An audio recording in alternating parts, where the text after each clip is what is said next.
Fellow Nigerians, I feel greatly disturbed at the tone we have come to regarding the political crisis in Rivers State. Like many of you, I have watched with concern the development with hope that the parties involved will allow good sense to prevail at the soonest. But all that hope borne out without any solution to the crisis. With the crisis persisting, there's no way democratic governance, which we all fought and worked for over the years, can thrive in a way that will redound to the benefit of the good people of the state. The state has been at a standstill since the crisis started, with the good people of the state not being able to have access to the dividend of democracy. Also, it is public knowledge that the governor of Rivers State, for unjustifiable reasons, demolished the House of Assembly of the state as far back as 13th December 2023, and as up till now, 14 months after, now rebuilt the same. I have made personal interventions between the contending parties for a peaceful resolution of this crisis, but my efforts have been largely ignored by the parties to the crisis. I'm also aware that many well-meaning Nigerians, leaders of thought, and patriotic groups have also intervened at various times with the best of intentions to resolve the matter, but all their efforts were also to no avail. Still, I thank them. On February 28, 2025, the Supreme Court, in a judgment in respect to all about 8 consolidated appeals concerning the political crisis in Rivers State, based on several grave unconstitutional acts and the disregard of the rule of law that has been committed by the governor of Rivers State, as shown by the evidence before it, pronounced in very clear terms.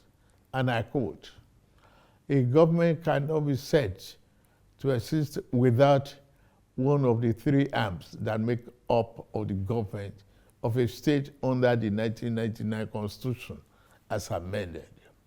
In this case, the head of the executive arm of the government has chosen to collapse the legislature to enable him to govern without the legislature as a despot. As it is, there is no government in Rivers State," and I quote. The above pronouncement came after a catalog of judicial findings of constitutional breaches against Governor Siminalayi Fubara. Going forward in their judgment, and having found and held that 27 members of the House who had allegedly deflected, and I quote, are still valid members of Rivers State House of Assembly and cannot be prevented from participating in proceedings of that House by the eighth respondent, that is the governor, in cohort with 4 members, and unquote. The Supreme Court then made some orders to restore the state to immediate constitutional democracy. These orders include the immediate passing of an appropriation bill by the Rivers State House of Assembly, which up to now has not been facilitated. Some militants had threatened fire and brimstone against their perceived enemies of the governor, who has up to now not disowned them. Apart from that, both the House and the governor have not been able to work together. Both of them do not realize that they are in office to work together for the peace and good governance of the state. The latest security report made available to me show that between yesterday and today, there have been disturbing incidents of vandalization of pipelines by some militants without governor taking any action to curtail them. I have, of course, given stand order to the security agencies to ensure safety of lives of good people of Rivers State and the oil pipelines. With all this and many more, no good and responsible president will stand by and allow the grave situation to continue without taking remedial steps prescribed by the Constitution to address the situation in the state, which no doubt requires extraordinary measures to restore good governance, peace, order, and security.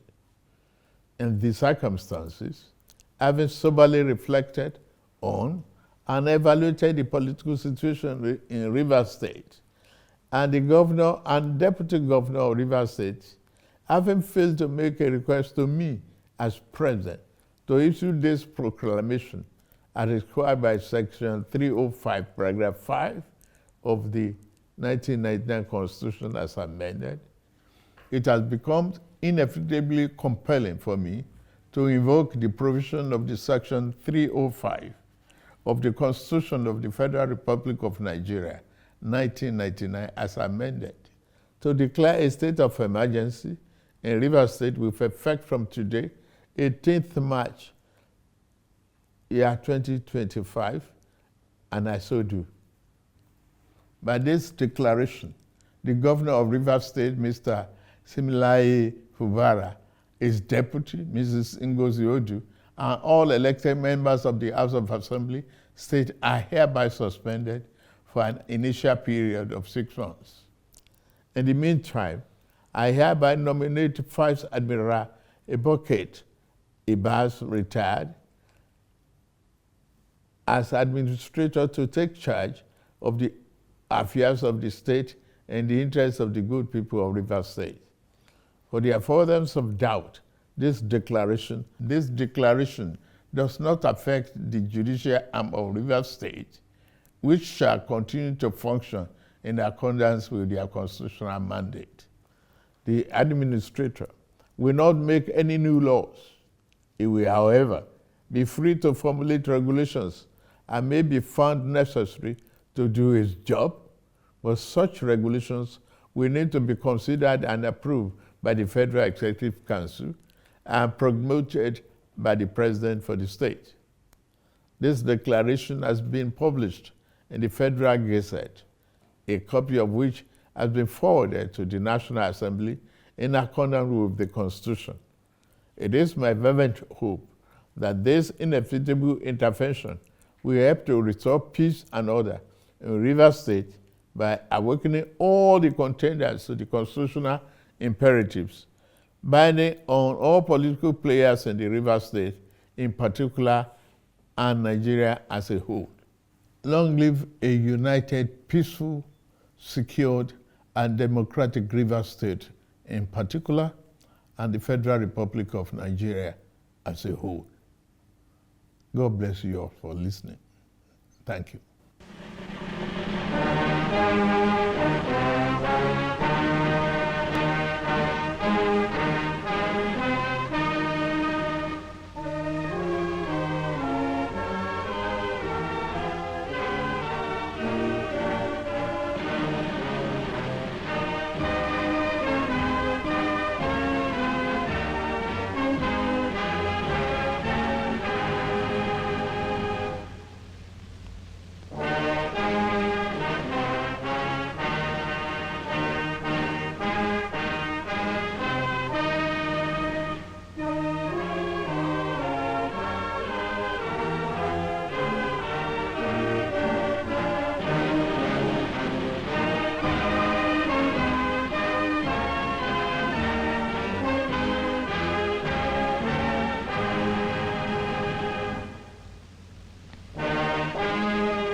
And just a moment ago, you heard the news from President Bola Tinubu.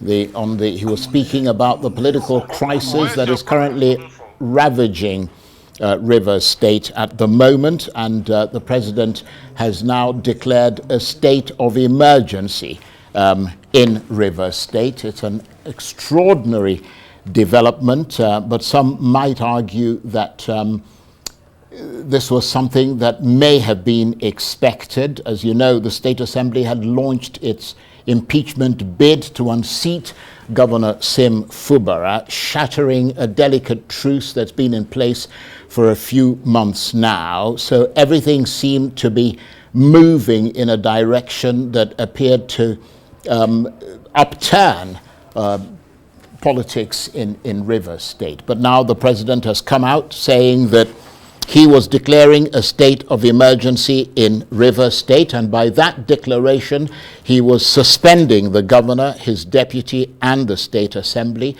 He nominated a retired admiral to act as administrator of the state, and he said that he was invoking the powers conferred on him by Section 305, Paragraph 5 of the Nigerian 1999 Constitution as amended, and that was what empowered him to declare the state of emergency. He said his ultimate aim was to restore law and order to Rivers State. Well, with me in the studio is Arise Director of News, Sumner Sambo. Sumner, what do you make of this? This is quite earth-shattering. Yeah, thank you so much, Charles. And it's good to know that the president decided to come to a conclusion, at least for a decision to be taken, not just waiting for the situation to just go out of hand. But despite the decision that has been taken, a lot of people question the legality of the president actually appointing an administrator for the state, because first of all, the National Assembly needs to be notified. And we had seen this previously where during the Jonathan administration, when state of emergency was being prodded in Adamawa and other states, the National Assembly, actually specifically the Senate, said it had not been notified and all of that. But now the president has gone ahead not just to declare a state of emergency, but of course to push aside the governor, the deputy, and then of course the State House of Assembly, by saying that the state judiciary will still be in place. Now, there are also a school of thought and people who had gone round to challenge the powers of the president to actually step aside the governor and the deputy, like in this instance, elected authorities in the state, saying that the Constitution never at any point in time, in full interpretation and understanding of Section 305, meant that the governor will ever lose his term or be removed from his or her position, but that even when there's a state of declaration or a martial law, like the president has done, that the military and civilian authorities will work side by side, not that the governor will totally be taken out of the position. But the president, in his own wisdom, alongside his legal team, have decided to evoke what actually happened during the time of Obasanjo, when we actually saw state governors being removed and being stepped aside. So there will be a lot of legal disputes, and then people will want to get the Supreme Court's interpretation. And of course, once this issue gets to the National Assembly, don't forget this state is an opposition state, that of the PDP. The PDP federal lawmakers would want to interrogate the president's desire and decision to swiftly declare a state of emergency, and to know if indeed other measures had been put in place before this. Because we heard from one of his ministers, as at last week, Nyesom Wike, during a media chat, when he was asked if there would be no consequences due to some of the statements that he had made, that some of the militants may go and blow pipelines. And he said, I mean, anything, they could just go ahead and do whatever they want to do, but that they are not the only ones. That's when he made his statement on Ijaw, to which he recanted during the weekend, saying that he didn't really mean it the way it was said. And do you think it was that vandalization that triggered the Yes, because I mean, you would have heard him saying that the governor did not intervene after the pipelines were blown up. And now we've heard about 2 of the pipelines got blown up, and there are still plans by some of these militants to actually blow up. Now, the blowing up of the pipelines are not targeted at the Nigerian state, but it's to send a message to the president that he seems not to be doing anything so much to contain the political violence from the standpoint of a commander-in-chief taking the decisions. And some people would want to also question the president's decision. If this has been going on, what did he do to counter his own minister? Because these are 2 groups of people fighting. Now, the governor, if you heard the president's speech, everything seems to be on the governor, failed to do this. The governor demolished the State House of Assembly. What of the other party? The minister of the Federal Capital Territory, Nyesom Wike, whose name has been mentioned off and on, including by the anti-state actors that blew up these pipelines. So what did the president do about it? And that's where I have a fear that when this issue gets to the Senate, there will be a tough debate, and people may say that the president failed to actually deal with the other side, that's Minister Nyesom Wike, because some of the actions he may or may not have taken, led to the actions being taken by the governor. So what are the sanctions for the minister himself? And is there any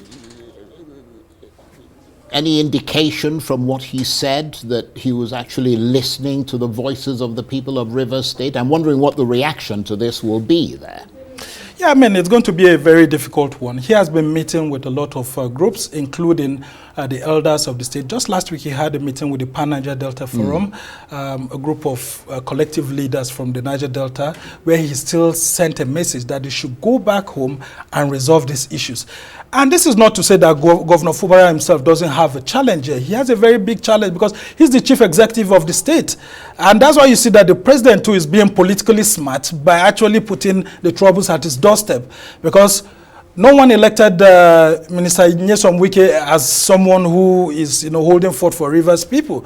He's only an appointee of President Tinubu in the government. So whatever starts and ends in Rivers State is actually on the threshold of the governor being the executive. Now, if the governor went ahead to demolish the State House of Assembly building, actually, to be fair to the president, the governor should have done something since that time to ensure that the State of Assembly building has been erected. Though he created a temporary place at the government house where he said there could be meeting. But considering the political differences that they've had, it will be very difficult for the legislature to be meeting within the ambience of the executive's building.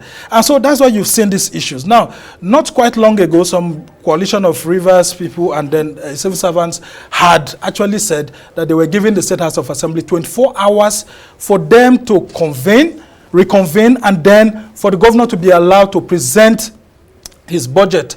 Because the talk is that the State House of Assembly members were evading the presentation of the budget, and they said that they had, adjourned indefinitely. So all of this created this sort of atmosphere.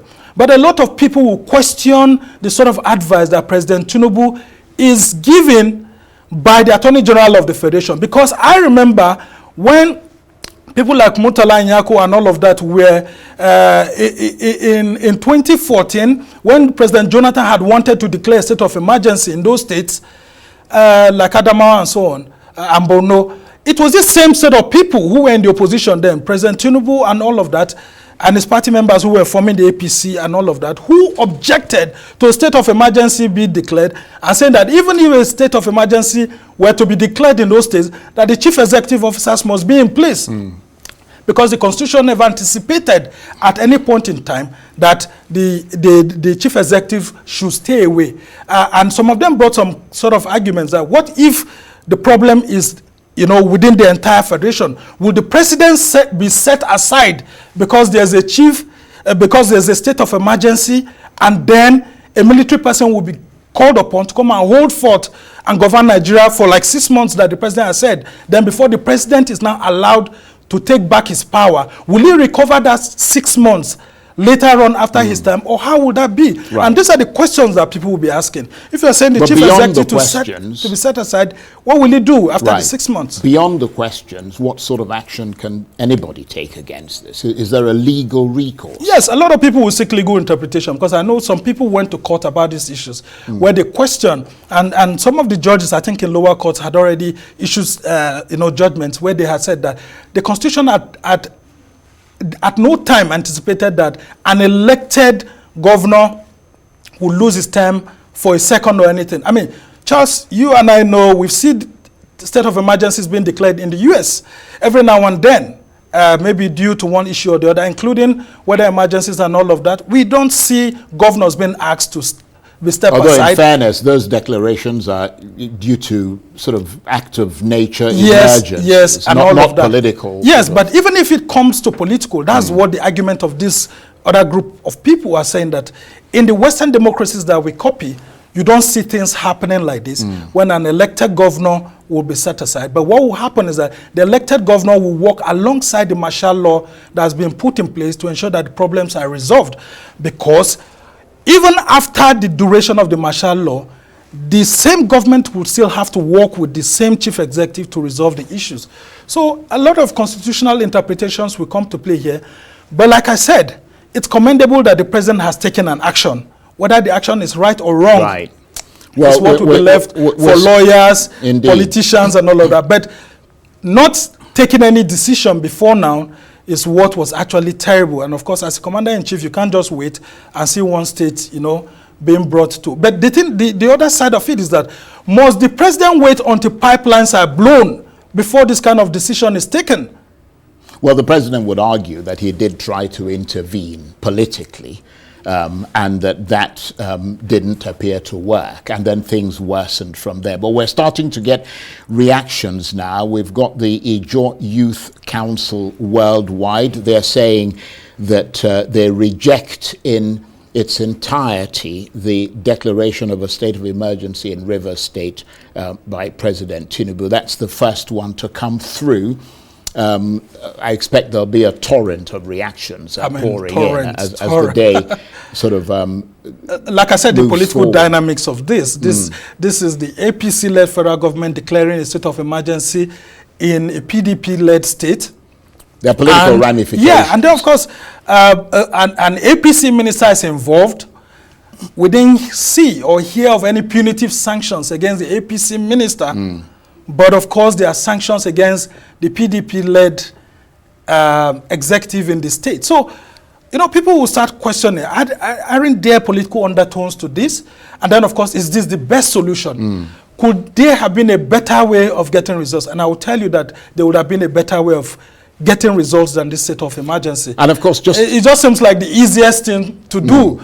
But what the president needed to have done is actually to have, I don't think that this issue went beyond a lot of, political, give and take. Yeah, potential political solutions. I mean, you give some, you take some, and I don't think that the president gave enough to the governor to make him comfortable to be able to, push aside certain things. Well, actually, to buttress the point you're making further, I mean, there are text messages coming through saying that this sounded like a catalogue of accusations against the governor of Rivers State, Sim Fubara. But just looking at the action that the president has now taken, he's appointed an administrator, Vice Admiral Ibas, retired. What do we know about him?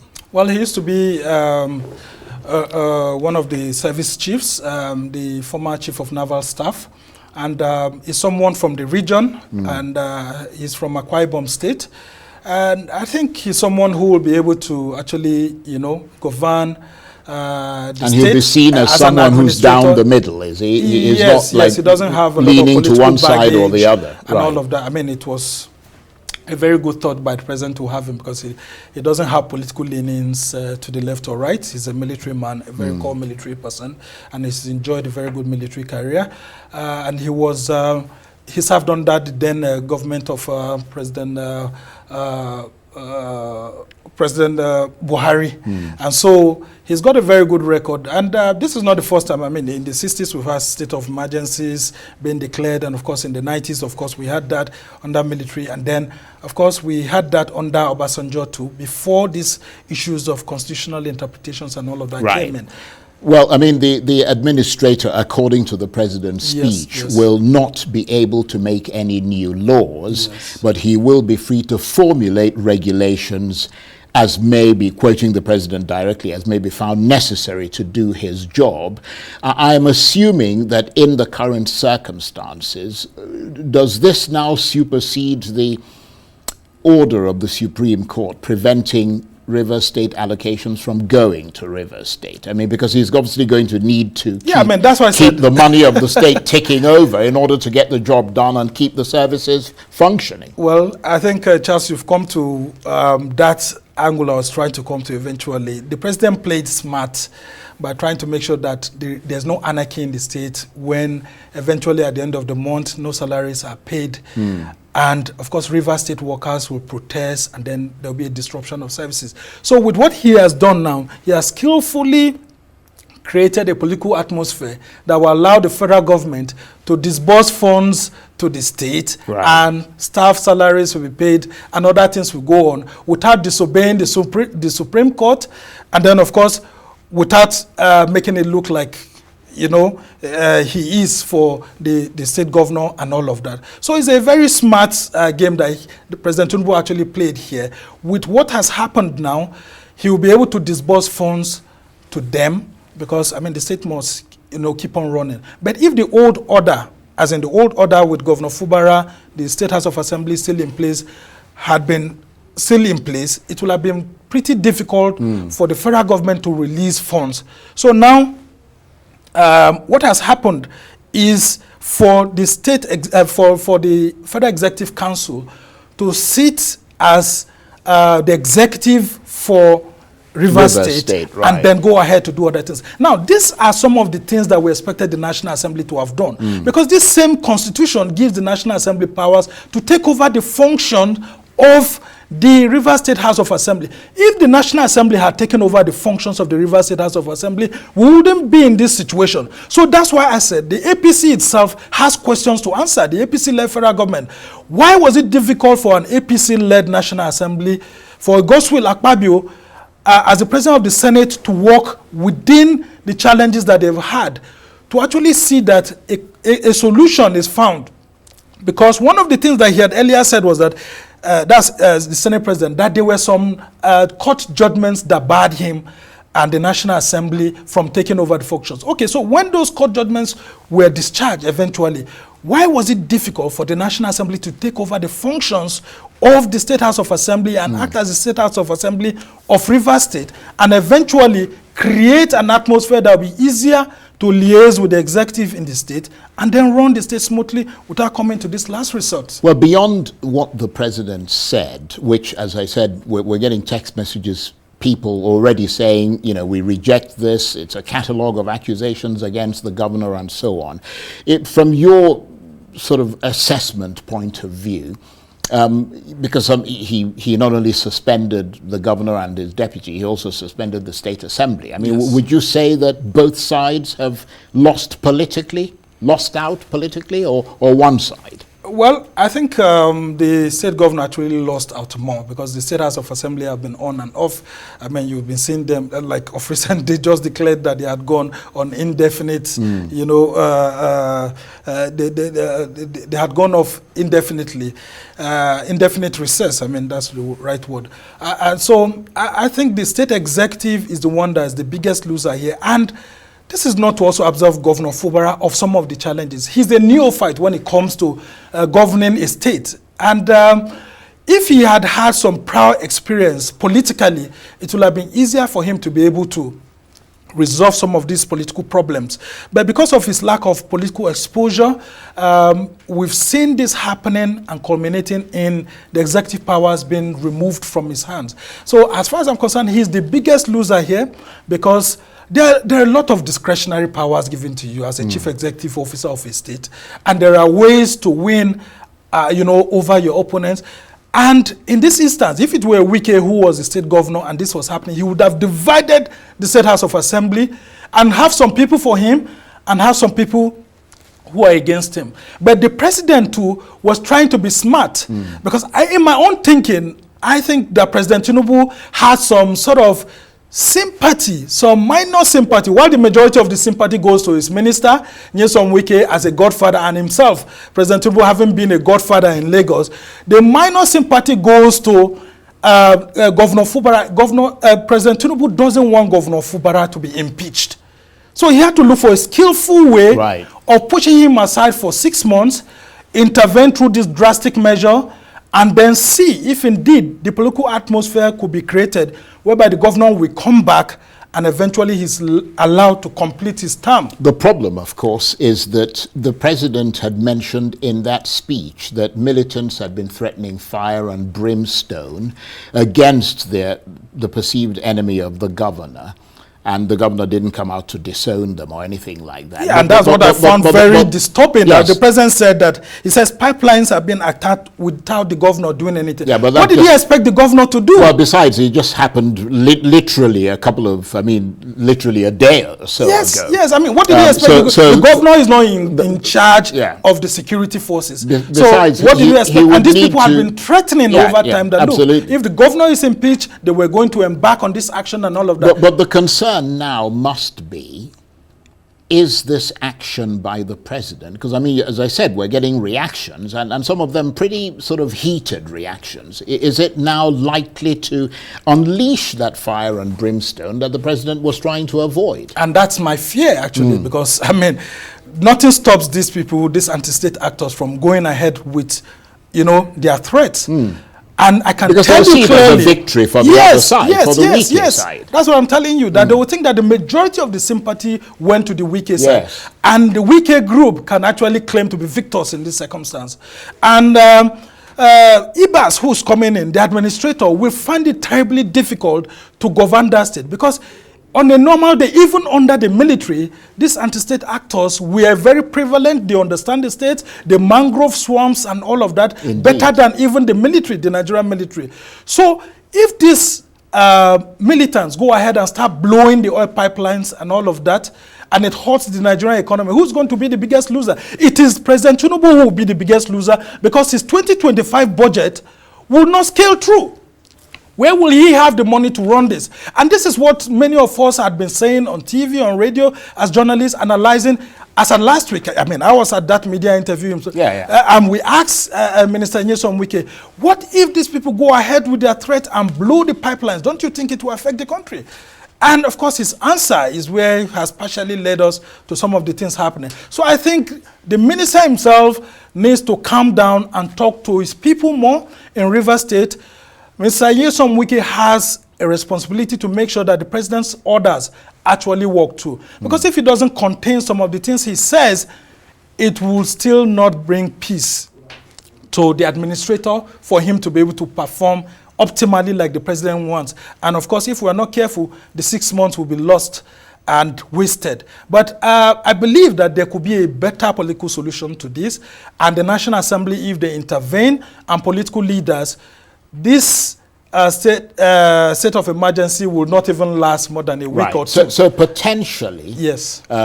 Given, and that's a very important point you just made now, because ultimately it's about finding a solution Yes. going forward. Yes. This could be an opportunity for a political solution. Very good, because the National Assembly still has to approve the state of emergency. It's not an executive discretionary power alone. He has to officially write to the National Assembly stating that this is what I have done, and the National Assembly will either affirm it, and if they don't, of course, the president's action will be contained and it won't go far. So, but the APC, controls the National Assembly. The thinking is that whatever comes from the presidency will scale through. But there are some people even in the National Assembly that actually have sympathy for what's happening in that state. And if this case is not properly handled, it could be a trigger to other states. Does it mean that other states could have a situation whereby if there are political challenges and they can be resolved, that the APC-led federal government will keep on imposing state of emergency? Especially if those political problems seem to be ranged in a, or at least perceived in a political way. Yes, I mean, by one party or the other. Yes, that's why I said, actually, the president should have consulted more with the Attorney General of the Federation. And I don't think that the Attorney General would sit down, having looked at the laws and all of that, and say that this is the best solution. I'm thinking that this is more of a political decision than a legal decision. And I can imagine the president probably, most likely would have consulted his attorney general. Yeah, he would have consulted. The attorney general would have also given his views. Right. But I think the president will go ahead and but it's up to the president to make his decision, whatever the because it's more of a political decision than a legal decision. Because, like I told you earlier, people will question if indeed the chief executive officer of a state can be pushed aside for 6 months, and if the president who is elected and has a secure time, the governor who is elected and has a secure time constitutionally, what exactly is the governor going to be doing in those 6 months? Is he still a governor or not? Is the deputy still a deputy governor or not?